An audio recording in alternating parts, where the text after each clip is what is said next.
koma zomwe mulaliki walalika lero, walalika zamphamvu zozula moyo, ndipo mzimu unayenda moti unaragaza, ndamva Yesu akundiyankhula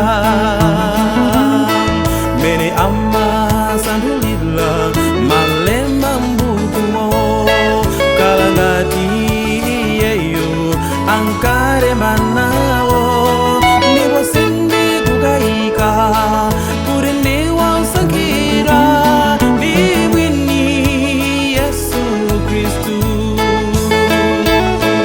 Nanga bwanji sonse ya chimo bale ndikuchita zomwe Mulungu afuna. Nanga bwanji sonse ya chimo bale ndikuchita zomwe Mulungu afuna. Usinthe bale, usinthe mlongo, usinthe bale, usinthe mlongo.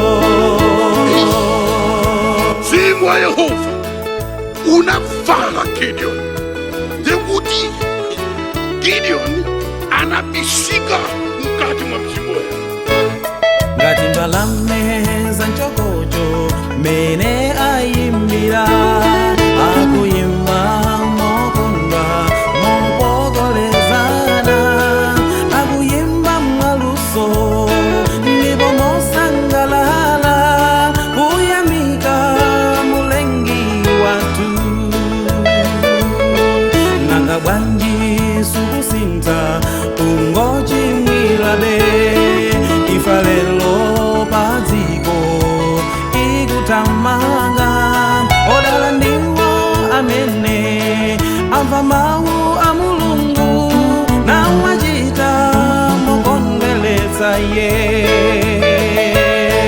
Nanga bwanji sonse ya chimo bale ndikuchita zomwe Mulungu afuna.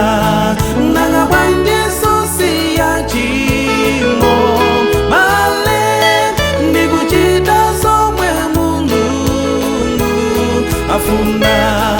Usinthe bale, usinthe mlongo, usinthe bale, usinthe